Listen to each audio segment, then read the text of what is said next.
With the release of this new lens, we now have 5 lenses at the 27mm focal length for Fuji X mount, and they range in price from $99 all the way up to $579, and they range in size from one of the smallest autofocus lenses that I've ever seen or used up to a reasonably big behemoth of a lens, which is a 27mm f1.2. So I think for somebody looking for a 27mm focal length on Fuji X mount, this is going to be pretty confusing. So before I get into the details on the newly released lens, I'm just going to give you an overview of these different lenses. I have used them all and kind of what you can expect and which of these lenses might be kind of the right direction for you. Now, importantly, all these lenses except for the Fuji have been sent out to me at no cost to myself at some point. None of these companies have ever paid me or sponsored my video or channel at all. And I will put links in the description down below to all the different lenses, particularly the new release lens by 7 Artisans, the 27mm f2.8. So once this video goes live, there should be a couple places you can buy it, and I will put those links below. The first lens we're going to look at is the Viltrox 28mm f4.5. The headline feature of this lens is the size. You can see how incredibly small that lens is. It's the smallest autofocus lens I've ever seen, might be one of the smallest of all time. It's also cheap. It's a $99 lens. Now, it is a fixed f4.5 aperture, and that comes with its own challenges, but I think it is a super fun lens to use. And if you're on an ultra tight budget, or if you want a lens that literally makes your camera pocketable, then I think this is a viable option. At an f4.5, it does limit your options, obviously, as far as the aperture goes.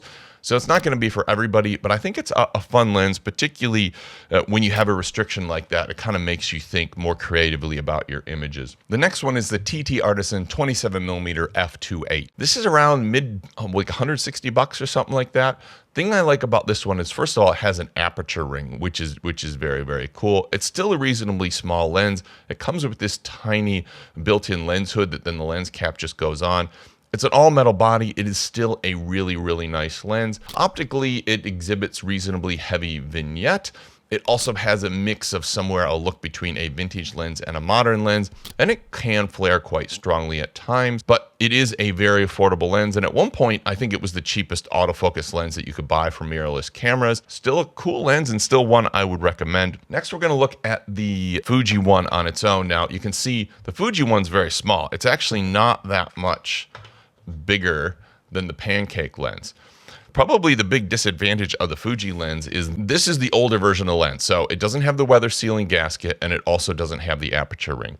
But essentially, the optics are the same and the autofocus system are the same. So they have updated this lens, they've added weather sealing, and they have added the aperture ring, and they've increased the price quite dramatically. And I think at the current price for that lens, it doesn't really represent very good value. And it's got this buzzy autofocus motor, and the autofocus is not great and uncertain. You know, it's a cool lens if you got it, but I think if we're just looking value for your money, it's probably the worst one in the whole lineup. Now, this one is sort of something completely different. This is the Viltrox 27mm f1.2. This is obviously going to be incredible in low light, and it's going to get low light performance that you're not going to get out of any of the other ones. It's also by far optically the best. It is an absolutely clinical lens, sharp in the center, sharp in the corner, good autofocus performance. It's the best of the lot, but it's also quite expensive and it's also quite heavy, so you're really going to feel this when you're carrying it around. But the thing about this one is it is going to give you images that look very similar to full frame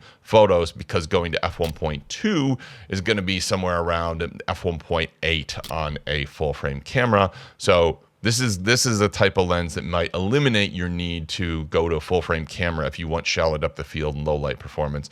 And I've done a whole video dedicated to that concept as well. That brings us to the new release lens by 7 Artisans. This is the 7 Artisans 27mm f2.8. And this lens is the biggest of the smaller f2.8 lenses in the lineup.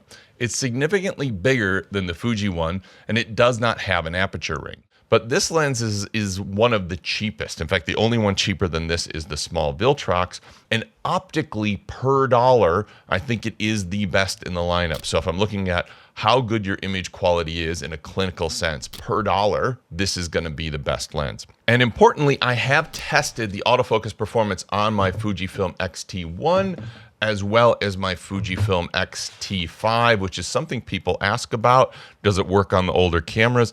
And the lens to me works equally well on the older and the new camera. So if you got like an old XE1 or, you know, even one of the, or the new XM5, any of these cameras of any generation, it should work reasonably well for you. And it worked perfectly on those two cameras for me. And overall, it's a all metal body, polished metal lens mount.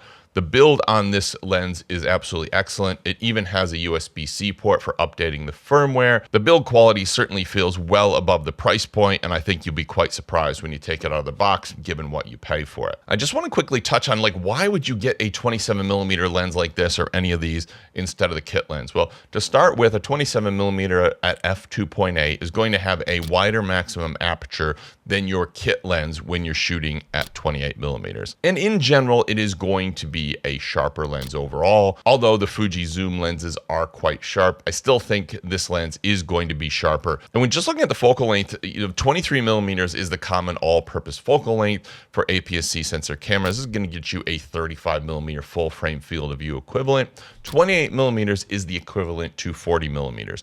And I prefer 40mm over the 35mm focal length. And in fact, I like that full frame equivalent to 28mm and 40mm, so either side of that 35. So I think the 40mm field of view is just a bit more interesting. I think it's also easier for new photographers to compose good, compelling images with because you have less of a field of view to work with. I just think this makes things a little bit easier to get clean edges of frame, easier to draw the attention to the subject in frame.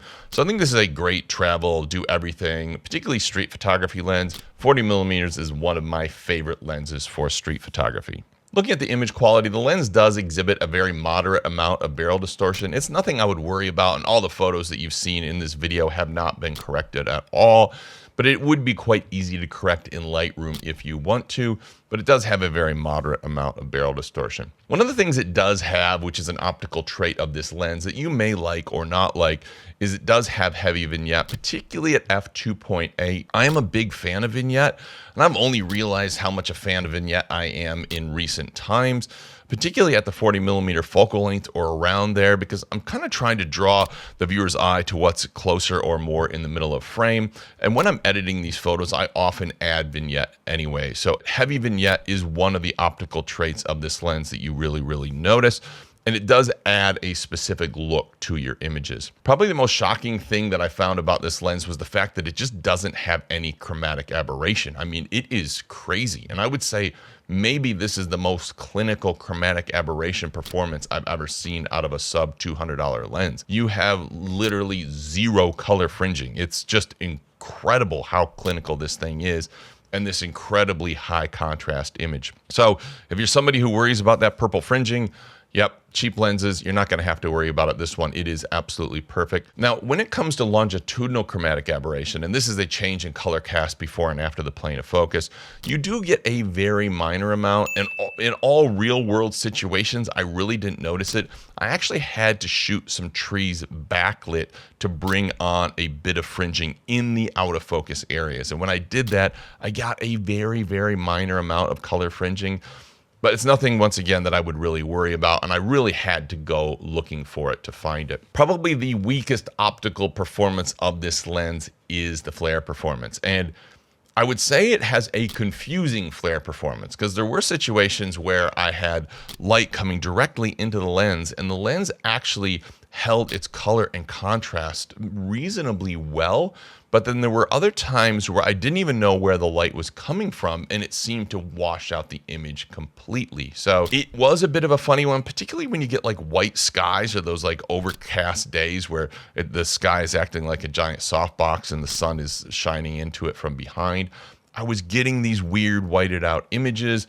So the flare performance was reasonably imperfect. The one thing that this lens did do for me in this really cool creative flare style is in certain situations, particularly at night where I had a street light or a colored light just outside a frame, it would give this washed over color to the image, just like you'd see out of maybe your favorite Hollywood movie. And I thought this was really amazing and super cool. Now, some people aren't going to like this. Some people are going to love it. It's just something you got to be aware of. The flare performance is imperfect, but it's something you can use creatively and it looks pretty cool, but other times it might completely ruin your image. Looking at close-up image quality, you could get reasonably close to a subject, and when you did, the image quality was very good. It was very similar to how it is at an infinity, and you had very good color and contrast. So if you're out traveling and you see a detail in a scene or something you want to get close to and take a photo of, you're going to be able to do that. You're going to have a ton of detail, and it's going to be a nice photo. Just looking at the bokeh and background blur, it's fine. It's nothing to write home about. I wouldn't say it's good. I wouldn't say it's bad. I would just say it's kind of middle of the road. Given it's an f2.8 lens, you're not going to get deeply out of focus areas, but when you do take a photo and you have some areas out of focus, they look fine and pleasing and are a nice backdrop for whatever is in the frame. Looking at sharpness, this is the other place this lens really shines. It is ultra sharp, particularly for a lens of this price. In the center frame, starting right from f2.8, the image is incredibly sharp, high contrast, no chromatic aberration whatsoever. As you stop it down, it gets a little bit punchier or maybe a little bit sharper, but it is so sharp from f2.8. It's really hardly noticeable because it is razor sharp. And even in the corners of the frame at f2.8, it is incredibly sharp. And this is a big difference compared to the TT Artisan lens, which generally is a little bit softer in the corners than this one. This thing is sharp. Even pixel peepers are going to be very happy with this. There's going to be no issues there. I've just thrown a video on screen now. This is the Viltrox 27mm f1.2 lens, and this is going to give you a blurry background and low light performance, which is very, very similar to a full frame camera.